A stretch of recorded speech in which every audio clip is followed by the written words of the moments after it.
Hey everyone, and welcome back. I hope you had a great week.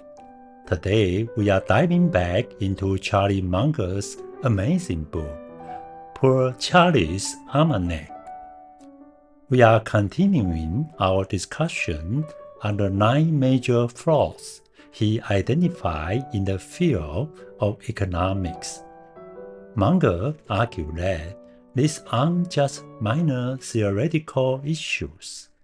They are huge blind spots that arise because economics relies too heavily on mathematical models, often ignores real-world complexity, and fail to integrate knowledge from other fields.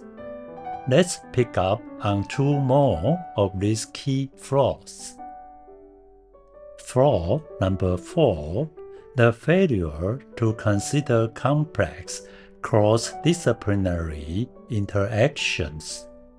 Economic models often make a huge oversimplification. They assume variables are independent and don't affect each other in complicated ways. Munger points out that this is a dangerous assumption. The real world isn't a simple machine with separate gears. It's a complex, interconnected system, much like an ecosystem. To illustrate this, he brought up the butterfly effect from chaos theory.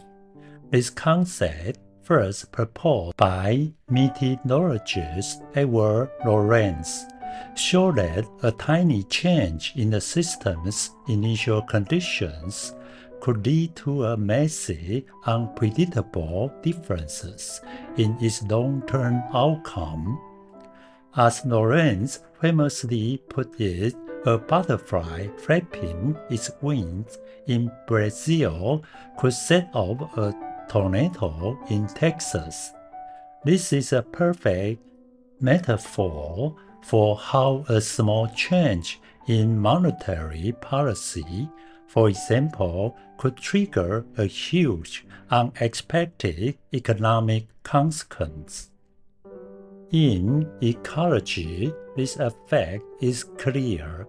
A small dip in the population of one species of insect can trigger a chain reaction that affects the birds that prey on them, the pests the birds used to control, and eventually the entire plant life of an ecosystem. It's a powerful lesson in how everything is connected. So, how can we apply this lesson from the butterfly effect to our own lives and finances?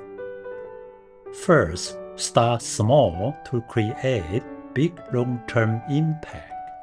Your tiny habits and decisions accumulate over time. Instead of trying to make a massive change all at once, just start with 10 minutes a day of something positive.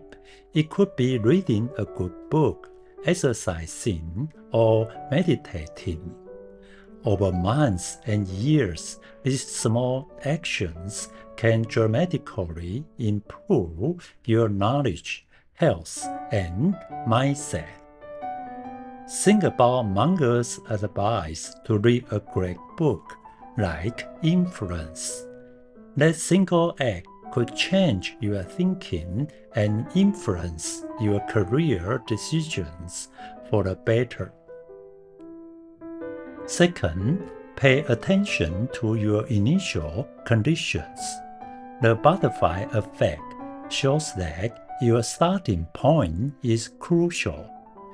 Making a good choice at the beginning, like choosing a quality environment or surrounding yourself with positive, growth-oriented people, can set you on a positive course.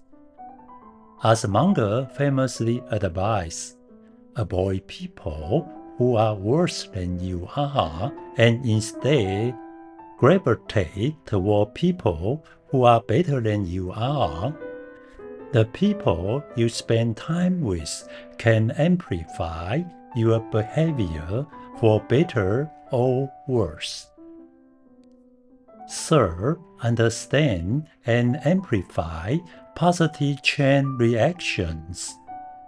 Your actions don't exist in a vacuum.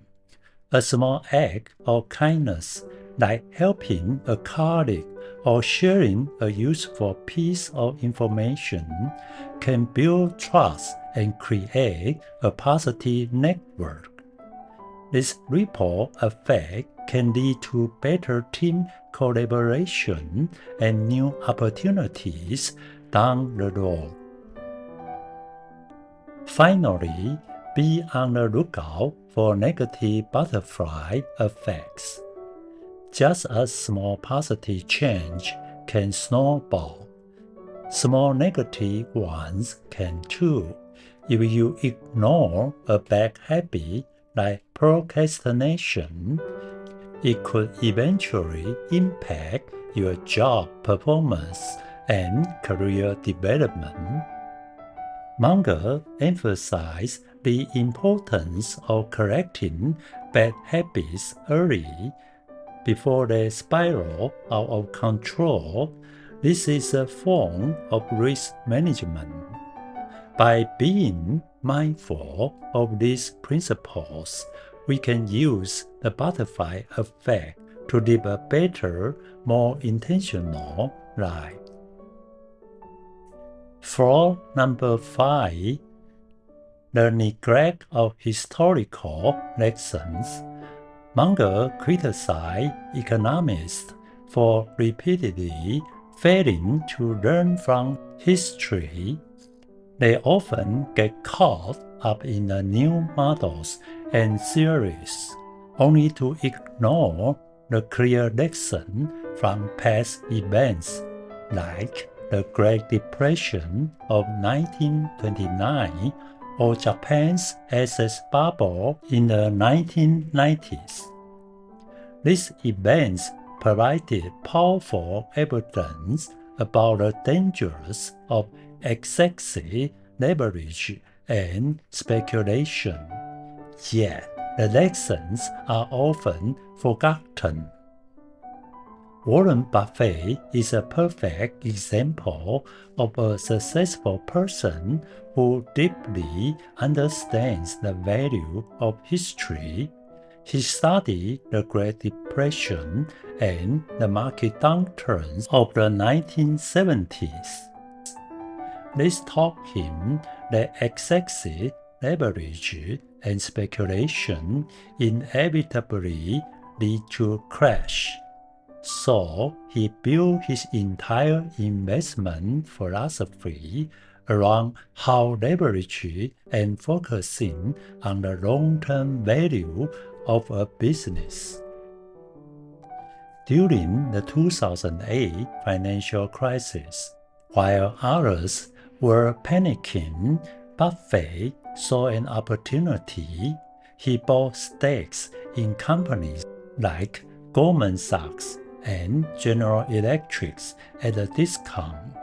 His decision was rooted in history. He knew that in a crisis, good companies can be temporarily undervalued. He avoided chasing the latest trend, like the dot-com bubble in 2000, and stuck to his long-term value investing strategy, which is why Berkshire Hathaway has been so successful. We can also look to historical figures from outside of finance for a similar lesson. Emperor Taizong of the Tang Dynasty, one of China's most celebrated rulers, also learned from history. He studied why the previous Sui dynasty had collapsed so quickly, recognizing that its overexpansion and hedge policies were a form of high-leverage risk. He then chose a different path, focusing on sound, stable governance and listened to his advisor, a lesson he learned from other past rulers who had failed because they were too arrogant to accept advice. In our own life, failure, both our own and that of others, is our most valuable learning tool. A. Learn from your own failures. When you experience a setback, don't just feel bad. Pause and ask yourself, why did this happen? What did I learn? What will I do differently next time? By analyzing your mistakes, you can turn them into a clear plan for improvement. B. Learn from others' failures. Read biographies, listen to your friends' struggle, and observe the mistakes of others. This is like a shortcut to wisdom. It can help you avoid making the same errors and gives you new perspectives on how to handle challenges. It also builds empathy and reminds you that no one is perfect, which makes you more resilient in your own struggle. Learning from failure is not about becoming afraid to take risks. It's about being better prepared and having a stronger, more informed belief when you face challenges. By gaining wisdom from the past, we can build a more meaningful and successful life. And with that, we come to the end of another episode. I hope you have found some valuable insight today. Remember to find some time to put these ideas into practice.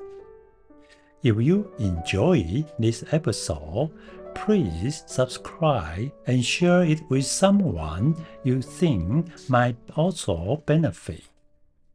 I wish you all the best as you continue to learn and practice financial wisdom so that you can live a happy and abundant life.